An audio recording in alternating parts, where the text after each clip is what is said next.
So I'm trying to like understand that fear and then being afraid of someone else. So I'd like to talk about that. And then the other thing, which is pretty deep and heavy, but like I've been doing my meditations, like every time I meditate, I have these thoughts of death, and that we talked about there's no birth, there's no death because I am truly not body. But I keep getting stuck in the meditations that like something, I feel like death is like just the lights going out. Like something changes. I'm not like I'm sitting here talking to you, but if I were to die right now, I wouldn't be able to sit here and talk to you. So I during the meditation, I get this like I get fear of just everything abruptly ending. Like I'm living life, I'm living, and then the lights just go out, and like is that just it? The show's just over, and I know that's not what the space is, and that's not what existence and consciousness is. But at the same time, I still feel like inside of this body as a conscious being, and I'm afraid of the lights just going out. Hmm. Keep doing that during my meditation. Hmm. So those are two things that I've been contemplating, I would say. I would also say to you, besides that, I feel I have like awakened even more. I feel like a growth within me. I feel a peace. I feel a calm. I feel a bit of an enlightenment, not in an egotistical way, but just this knowledge. And so I'm also feeling all of that as well. Yes, yes, yes, yes, yes, yes. So, whatever, as such, the entire Eastern wisdom says fear of anything is because of ignorance. Ignorance is false assumption, wrong notions. False assumption and wrong notions takes place in the mind. And why it takes place in the mind? Because of the impurities. I'm just summarizing and then I will explain. Yeah. And there are 6 impurities in the mind, like attachment and detachment, desire, anger, greed, delusion, pride, jealousy. Oh, so these are the 6. Sometimes we say these are the 6 enemies of the mind or the impurities of the mind. As long as these impurities. Now, go back a little deeper. Why are these impurities living in the mind? Because I don't know who am I. I identify myself with the body and the mind. I am the body, I am the mind. But why I identify with the body and the mind? I'm summarizing. Why I identify myself with the body and the mind? Because I don't know my real nature. So I don't recognize my real nature. I don't know my real nature. That is one way to say this is a false assumption and a false notion. Then, but why I have a false notion? Because I feel peace and happiness are outside.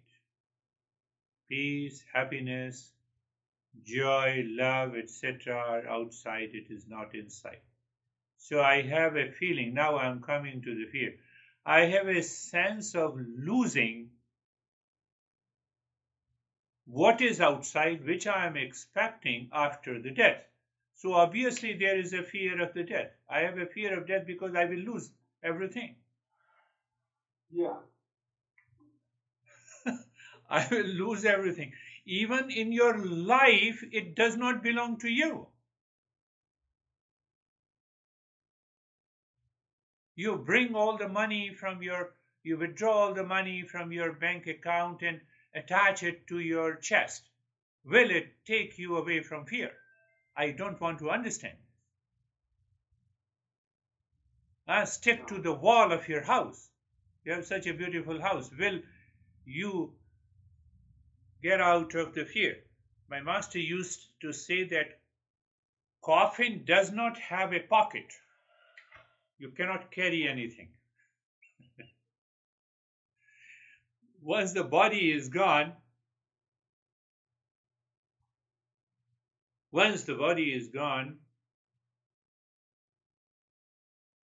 all our possessions are gone.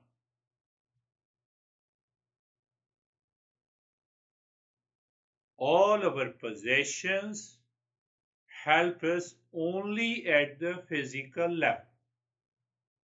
Whether it is a house, whether it is money, whether it is a pleasure that I am seeking from any object in the world,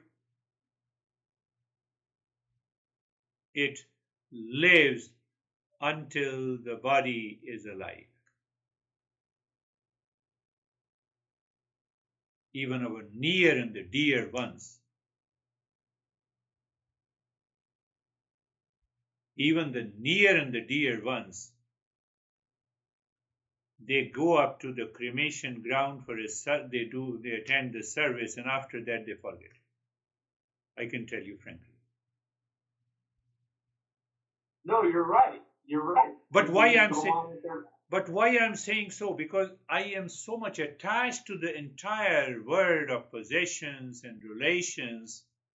I feel I will lose everything. You have already lost everything. Who cares? Come on, who cares? Who cares? Money? No. House? No. House? Can you take my headache? I have extreme headache. Car?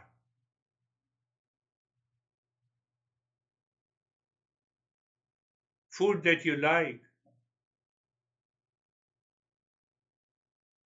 Only it lives at the physical level. Because the mind has a craving for it, so it satiates its craving through the physical body. So it is the mind that has created a bondage full of expectations and wants from the external world of possessions and relations, and my mind lives in that expectations. As long as this mind continues to live in expectations, forget about getting free from the fear. You cannot get out of the fear. You cannot get out of the fear of the death. Fear of something means I depend on it. Dependence means I am attached to it. Attachment means I identify with it.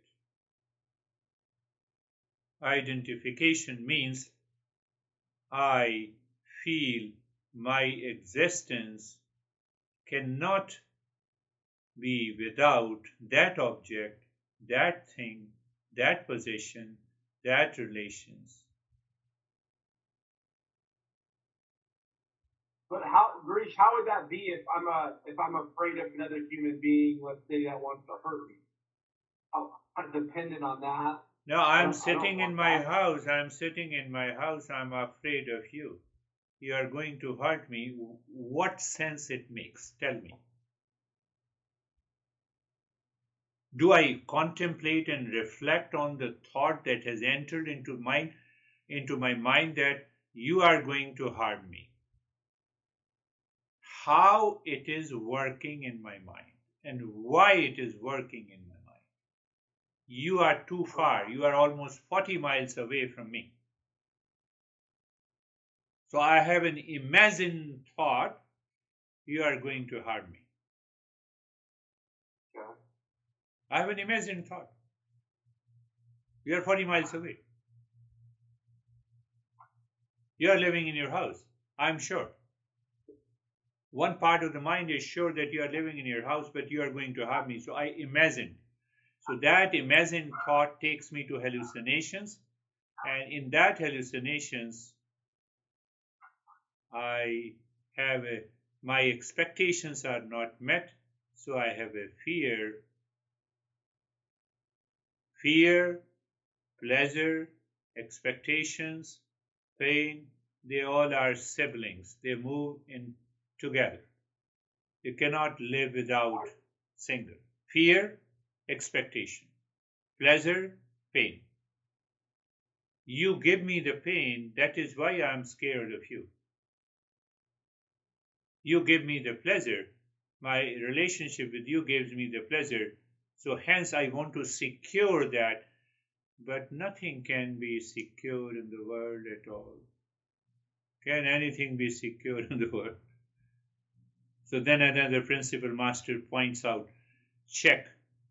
What is that thing in the world that is not changing? Can you find out anything in the world that is unchanging?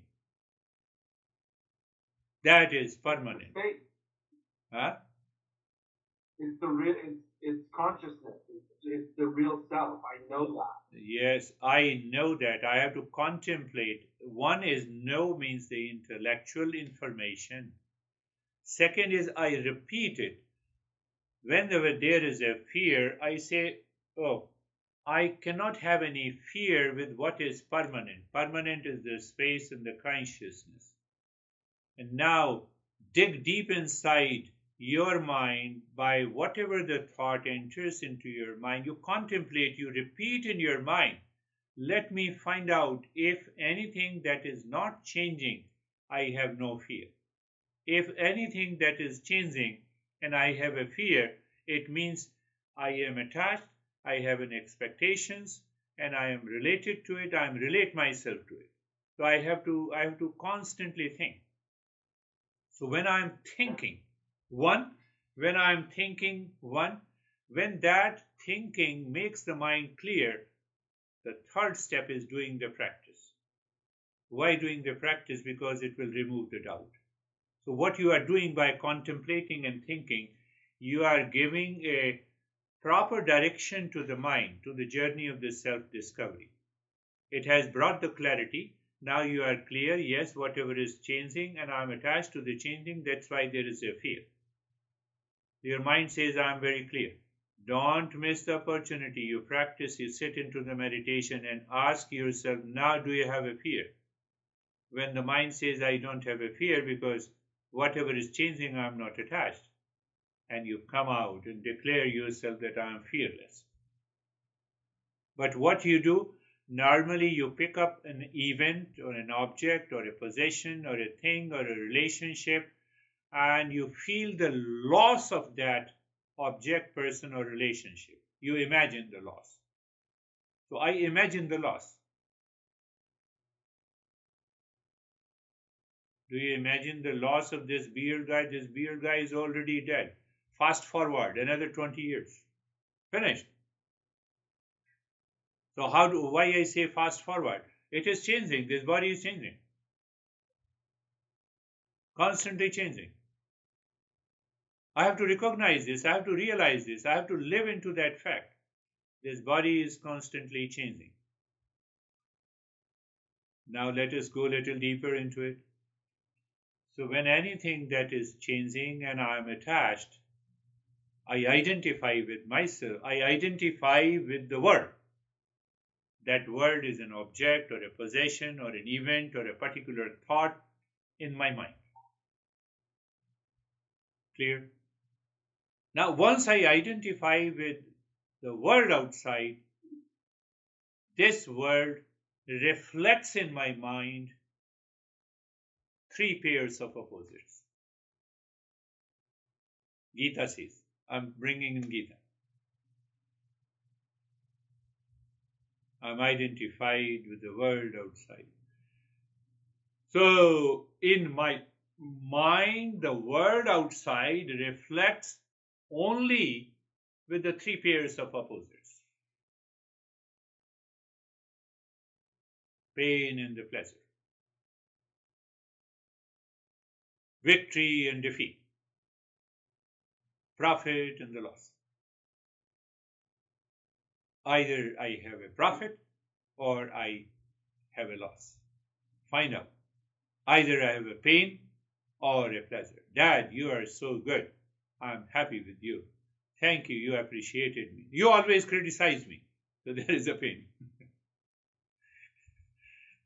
Come on, find out. Give me anything in the world, any relationship which does not have these three pairs of opposites. It is because of the change in my mental state. I have a false assumption and a perception. I have a wrong notion.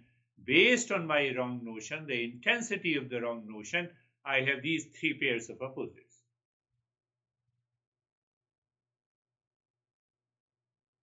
Now, go a little deeper into these pairs of opposites. Take as profit and loss in your business. You projected a profit, you imagined a profit. Until that profit comes, you have a sense of insecurity. So with that profit also comes the insecurity, and when you have a loss, you already have a fear, you already have an insecurity. What will happen? With every pain, there is a pleasure. With every profit, there is a sense of loss inside my mind. With every victory, there is a sense of defeat in my mind. And that these three pairs creates the world around me, which I say, this is my world. I went to one person's house. I don't want to tell you the name. I said, you have such a beautiful house. He said, what a beautiful house. I have a lot of business losses. And now, I have to put this house on. What would you say? Put house on? On sale or what? Market. Huh? On the market? In the market, when you are unable to pay your mortgage payment. Oh, you foreclose. Oh yeah, foreclosure. So he said, I loved this house when I bought it 5 years ago, but now I cannot pay. And now I hate this house. It put me into such a terrible stress. Come on, profit and loss, same house. Identification, my friend. You drop the identification, you are free. You should not have bought the house but you bought it because of your identification. So-called the status or a position, whatever it is, that is secondary.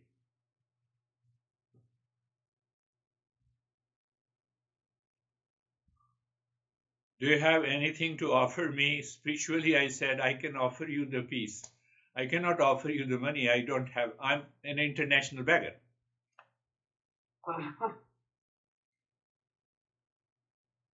So he's a mature guy and almost 40, 55 something.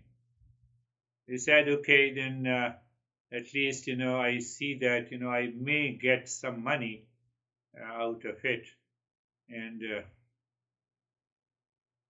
then I see that I will find another business to do.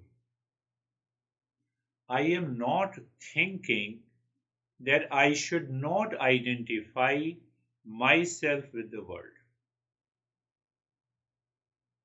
Do whatever you want to do, but no identification.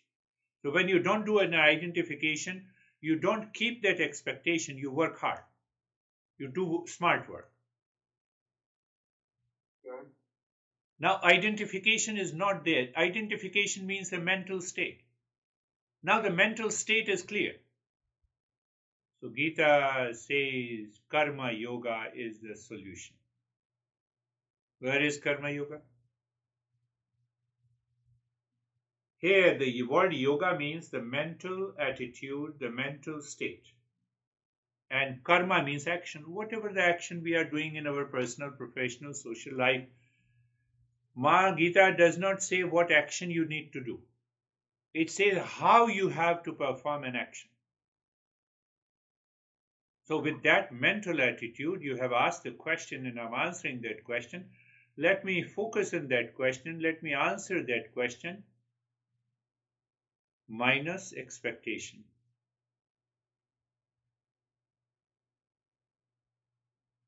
Let me go to the office.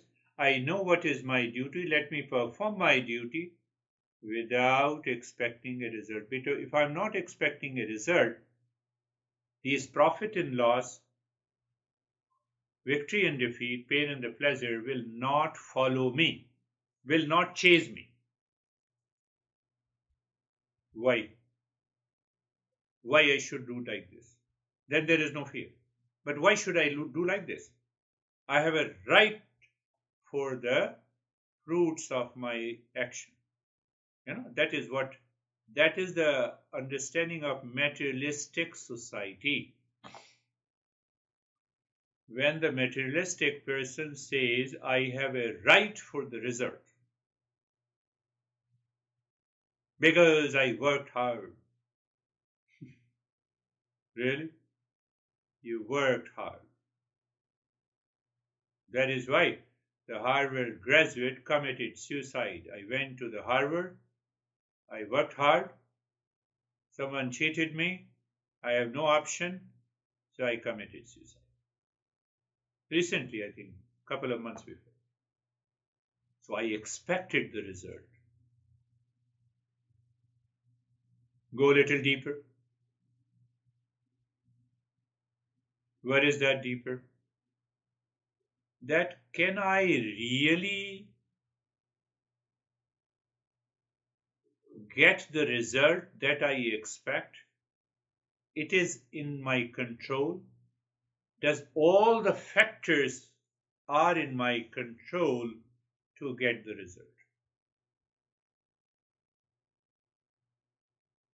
Market, person with whom you are working. You don't know, today he's your friend, tomorrow he is enemy. There are millions of outer factors controlled by the higher consciousness. I have a control over my body. I have a control over the sense organs. I have a control over the mind. I have a control over the intellect. That is all.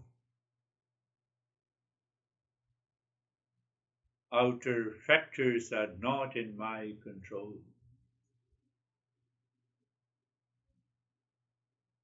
So the master says, focus on the work. Don't expect. Project. There should be a benefit. After that, now you focus on your mental attitude is that I am working for the higher consciousness. I'm working for the existence to grow and evolve. Do your business. I'm doing this business for the existence to evolve. Now you have that mental attitude. So you will not be affected, influenced, and dictated by the pain and the pleasure, victory and the defeat, profit and the loss.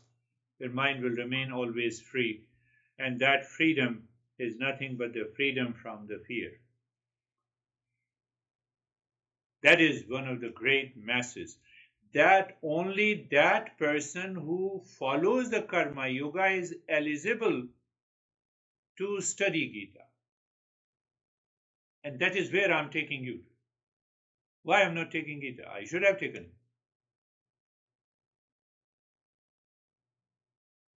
What happens? You wake up in the morning and you have a job to do and you say, let me do this job. And I offer this job to the existence. For the sake of the existence, let me put all my effort and the energy. You don't have an idea. You don't carry forward any identification. That mind becomes calm, free from the fear. It dissolves the ego. So it's a long journey in a way. I'm stepping into one principle to the other principle to the third. Yeah. Another question also comes into your mind. You have been attending this session. Why it is not happening? You are not consistent in your study. You are not repeating those principles every day. Why? Because you are busy.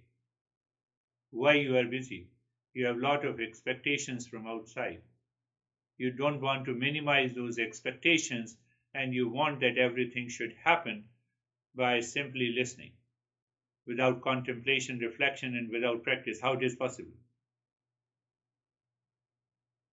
You invite the driver teacher, oh, can you teach me driving? And he is at the door, and he said, why don't you drive 100 miles and come back? Not possible. You cannot do that. You cannot have a luxury for that. You need a skill set in the physical body, so that physical body contains trillions of impressions of the mind that triggers the fear, and also the fear of the death. It can only be dissolved by regular practice. 1. Understanding these principles and repeating these principles, so the chain of the thoughts that you have when somebody sends you the text at the midnight, you look at the text and you say, thank you, I got the information, and you sleep again. How a simple text can cause you the fear? You are so weak. I know. You don't know. That's why you have a fear. You're right. You read it, Oh, this thought in the smartphone, which is a matter which does not have a consciousness, is causing you the fear.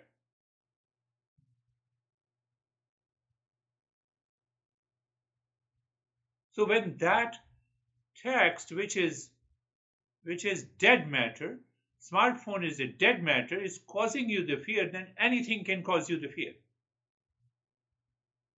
Because identification is there. So at the same time, I think and contemplate, reflect. Yes, this is the text. You read it again, you focus on the text, you contemplate and reflect. And when you reflect there, your mind is totally absorbed inside. Reflection and contemplation moves the mind inside. It helps you to dissolve the ideas of expectations, pain, pleasure, profit, loss, victory, and defeat. Instantly. But if you read it and you identify with it, what will happen? If this thing happened to that guy, what will happen to me? Yeah. IDF is attacking me. But IDF is imagined false assumption. Israel Defense Forces. Not yeah. It is no and never. Do you see that? I take it, when I take this, body is constantly changing, and one change is called the death. I accepted it. Now see another principle of the Gita. I accepted body is constantly changing, and one change means the death. The moment I am born, I have started dying. Do you know science? Science says you rub both your hands. You have made 50,000 cells die just by rubbing 2 times. Another 50,000 cells live. Tell me, did you not die? What exactly means the death? Every day, trillions of cells are replaced and renewed. Don't I die today? Yes, I died. And I live. I died and I live. I died and I live. Aging process. Then the time comes, body says, now I cannot produce the new cells. So we have the big eye bags, we have, what we say, the cheeks falls down. It is going to happen. whether you are a fitness freak or whether you are the Mr. Universe or Miss Universe. It is going to happen. Do I accept that reality? So when I accept that reality, there is no fear. There is no fear at all. Now, don't believe consciousness. Forget about the real self. Real self also dies. So the body also dies. We know it is a fact. Why we say it is a fact? It's a universal law. The real self also dies? No, just imagine if people doesn't believe that the real self also dies. So Gita is very practical, pragmatic. So in Krishna, our master says, just for the sake of understanding, believe that even the real self dies. So body also follows the universal law.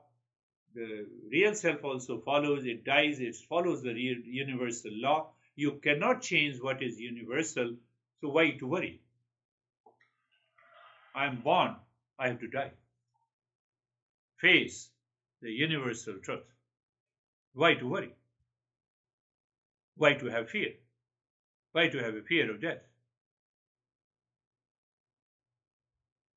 Even if Krishna, our master, goes to that extent, he says, you don't want to believe that there is a real self? Don't believe. So, are you exception from the universal laws? Does the universal law not apply to you? You are a part of this existence. But why does he say you don't believe the real, don't believe it? So those crazy people, those crazy people he met who says, I don't believe the real self. He says, okay. So when everything is changing and you cannot have a control over the change, then why to worry? Yeah. And if the real self is the true, it never dies, why to worry? Now see, if the real self, I say, then Krishna says, the real self never dies, never takes birth. You cannot dry up it cannot be dried by the air, it cannot be burnt by the fire.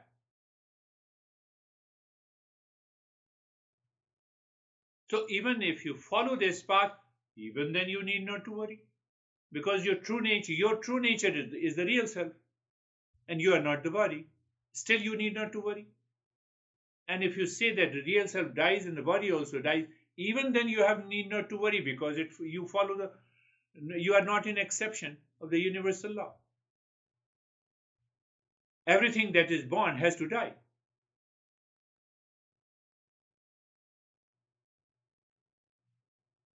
It's such a great, deft psychotherapy.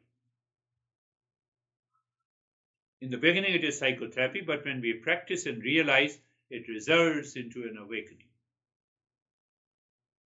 It doesn't allow your mind to swing like a pendulum. No, I have heard you are very good, and after this session, again you are beset with the fear. No. Why? Why you are surrounded by the fear? Oh, you take mind. Now tell me another thing, another aspect from the Upanishad. Is the fear in the body or is the fear in the mind? The mind. Obviously, it is in the mind. So why to worry about the body?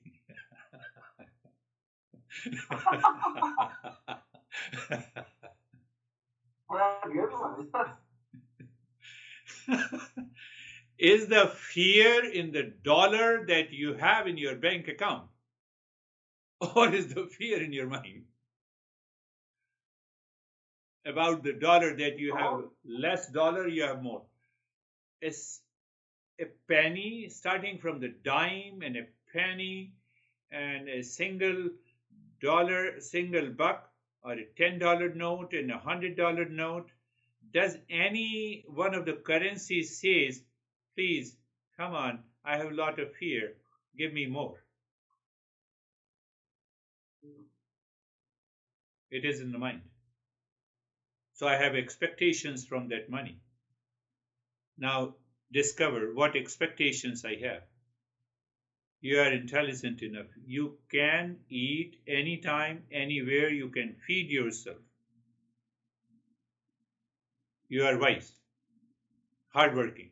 Any person who is a hardworking cannot become a beggar. I cannot become a beggar. And now come down to the basics. What I need to exist every day. Need a shelter. Do I have a shelter at this time today? Yes. Do I have enough to feed myself? Yes. Do I have a cloth to eat? Yes. Do I have enough to discharge my professional duties? Yes. Where is the fear?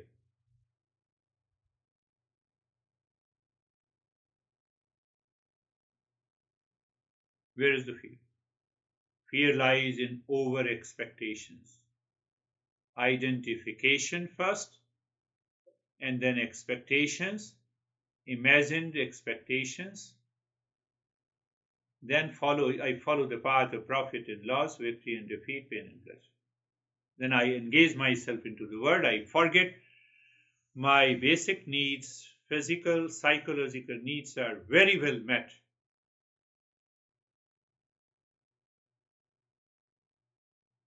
And still, I have a fear. We animals are much better than us. You have a pet, you give the bites, you give the food, and that says, "Hell with you, Nick. I'm sleeping."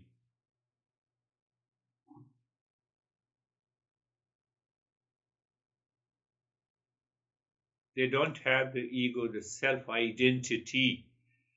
Their intellect is not free. They do not have a thinking ability.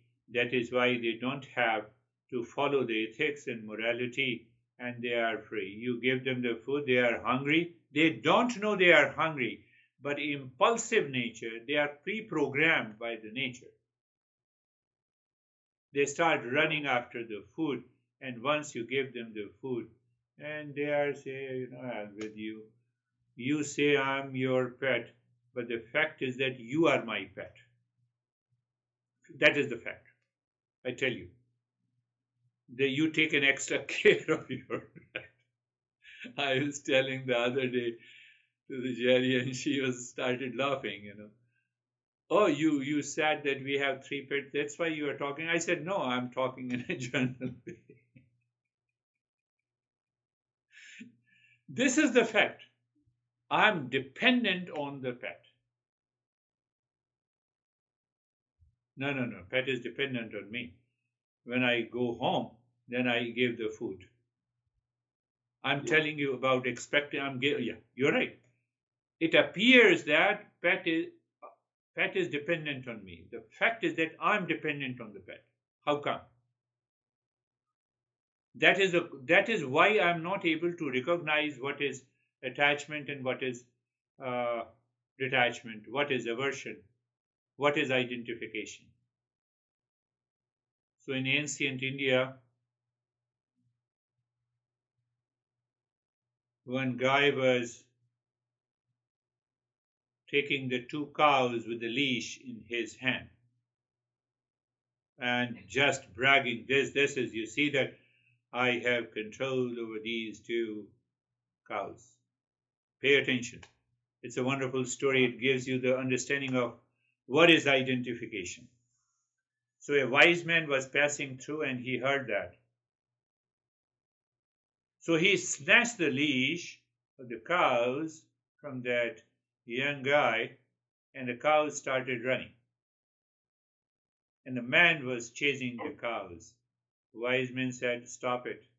Who is chasing home? Who is dependent home? Tell me. If the cows are dependent on you, they will chase you."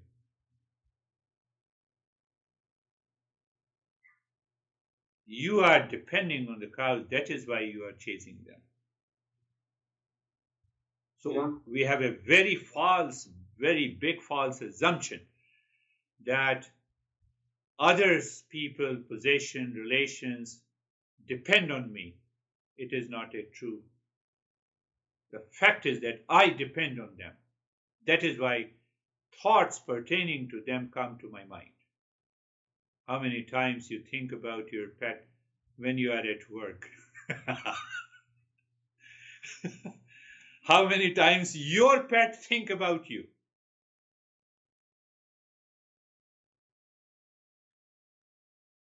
They touch you, they hug you only as long as you are giving them the food.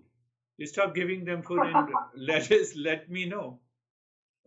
Let me know if he continues to hug you and touch you and what do we say, lick you.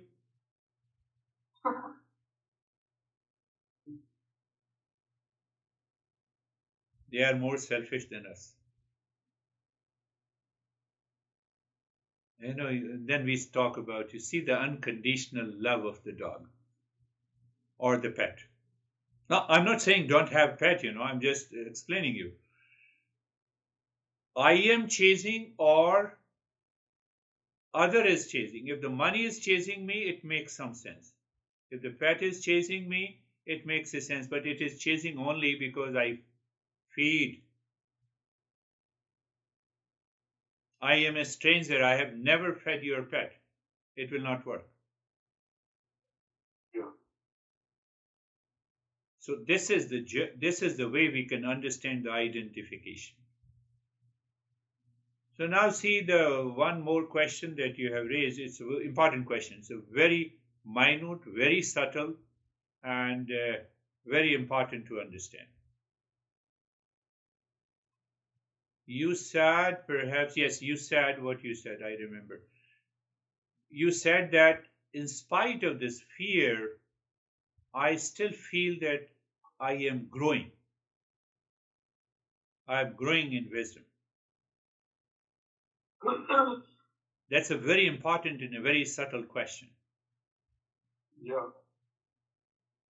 So, in spite of all the challenges and the fear and getting into anxiety, still your one part of the mind, one compartment of the mind says that I'm still growing. I feel I'm growing. What it indicates? It indicates that you have that clarity in one compartment of the mind which is overturned by millions and trillions of impressions that you still have in your mind. So when they dictate over you, you find it is causing the problem. And when they become weaker because of the wisdom, you feel I'm okay. Yeah. So But that's still like yeah, pressure of those trillions of impressions is here, and the growth is here. yeah. Growth is here. So how to grow faster? Consistent, regular study, repeat listening, contemplation, reflection, practice. So as once your growth overtakes the pressure, now your growth has overtaken the pressure. Now this fear is still there because it has to be completely removed. So the impressions are there, but it is not attacking you. It is not disturbing you anything. You read the text and you said, okay, I will look into the morning. I'll talk to them. If he or she talks to me, then I'll talk. Otherwise, there is no need to talk. Finished. It doesn't make any difference. You read the word fear in the book, you don't have a feeling of fear. The same way you read the word fear in your text message, you don't feel the fear. It means your growth is here. Now the growth is taking over the pressure. So I have to increase the resources to overtake the fear. And as you increase the resources by regular practice, understanding, the pressure is minimized. The time comes, it dissolves. What if someone were to like connect with you, like actually do something to cause fear, not was made up in your head. What does the wisdom say about things like that? I'm trying to understand your question. So, like, what if someone were to like threaten you and actually do something to cause fear and say, "I'm going to hurt you," like text you and say, "I'm going to hurt you," like, you know what I'm saying? What if someone, instead of me making it up, wondering, "Oh, I wonder if that person that wants to hurt me," what if someone were to say, "I'm going to kill you," or threaten you, Yes, or if do something? someone sends you the text, obviously it is about the physical. So you check yourself physically. Are you secure? You take the right action. You complain to the cop. Whatever you can do, you should do it. That is about the physical level of the fear. But I have to get out of that emotional fear, and also emotional fear that I get attached to it. He's going to kill me. He's already there outside. So those imagined fear I have to treat myself. At the physical level, there are laws of the society. I have to take shelter into that. At the mental level, it is my own process, own practice. I have to help myself to get out of the fear. And at the spiritual level, I should transcend the fear, that as such, fear belongs to the change. Fear does not belong to what does not change. And I am an unchanging identity. That is pure consciousness. That is the real self. So the entire process, again, in that entire process, a lot of other principles also helps us to understand the entire journey of being fearlessness. Now, one can say in the end, there's a snake here. So it is the impulsive nature of the mind. I don't know whether snake has a poison or not, but just by the word snake, and I see the snake, my body has to reflexively act. It will continue to act. It will act reflexively without any fear. It will act, definitely. It will act. So you have an extraordinary awareness in which you live. You recognize, oh, this is a reflex action. I need not to worry. And in that highest state of awareness, your reflex action is perfect. You become so much spontaneous. One aspect of the fear, you can get rid of it. Now the other aspect, that's very important to understand again. Very subtle. I hurt you. And when I hurt you, I recognize that I hurt you. Because I see your expression, I said you something nasty, and I hurt you. So when you have that much of sensitivity to speak something, to act in a way not to hurt anyone, you become fearless.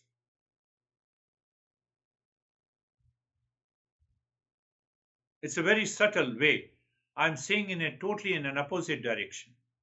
That you become so much spontaneous, at the same time you live into that extraordinary awareness that you don't hurt by your thought, by your speech, by your action in any way, in any condition.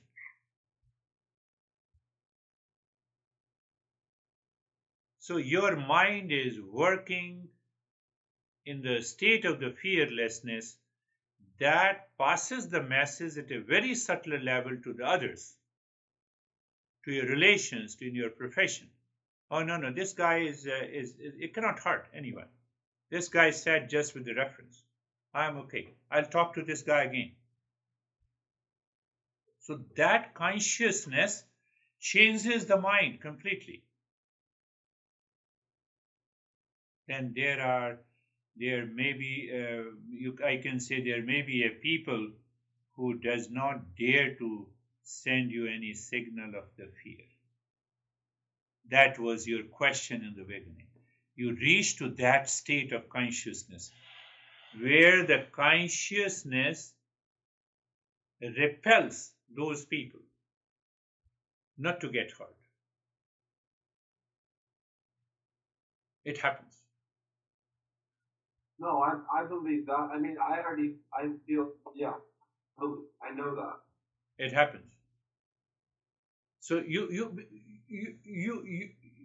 everyone start realizing that you are a harmless creature.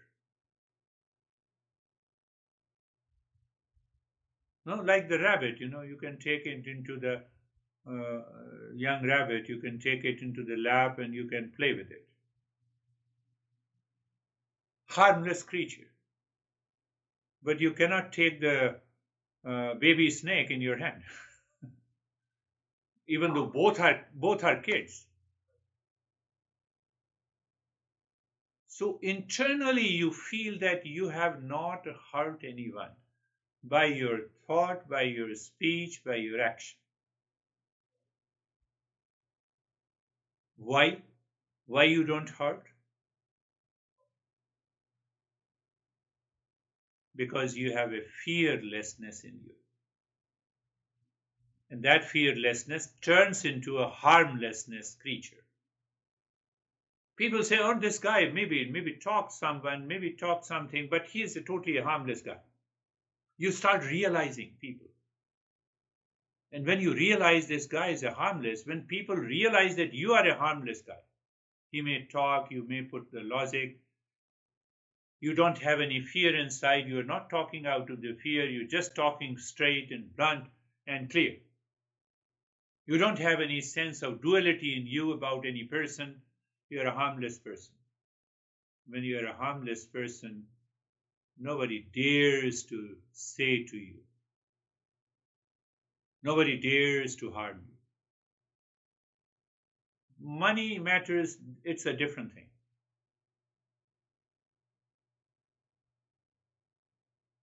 Nobody dares. But that takes time to reach to that state of the consciousness, to allow that consciousness to enter into the mind. The mind contains the fear. Now you have allowed that consciousness to enter into the mind. You see, okay, I will deal with this. No issue. Then you deal with any situation with an attitude of fearlessness plus compassion plus love and plus care. So they go together. A sense of selfishness is gone. You become a harmless person. So that's another testimony, a validation.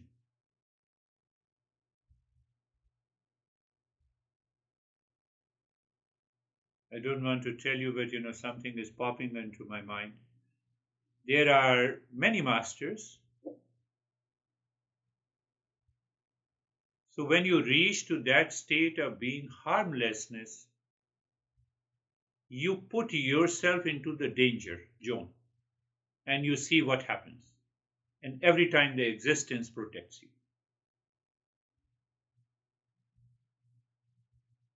One example, my master. So we have a cremation ground where we put the body into the fire until it burns completely, and there is no question where the people are crying, and there is no chance of anyone bringing the food. People go with a very sad mood, my dad or my mom and whatever who has died. So that is normally that cremation ground is covered with a fence, and there has to be a temple, so where the people pray before the body is burnt. So my master, after that awakening state, he went into that temple and he was there. He was there for about 5 weeks. He said, I'm not going out of it.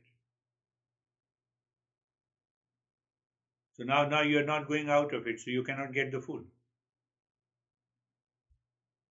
So on the third day, a woman came whose husband died, and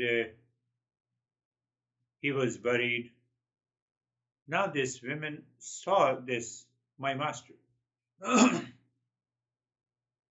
She did not say anything. She went to her home, she cooked the food, and she brought the food for my master without saying. That is how the existence works. It has to work through someone. Yeah. It has to work because that manifestation, that power of being harmless. So how come this women had premonition or a monition or idea in the mind? Oh no, I must offer the food to this master. She became one of the great disciples. She recently died. She offered her entire property in capital. It became one of the branches of the monastery.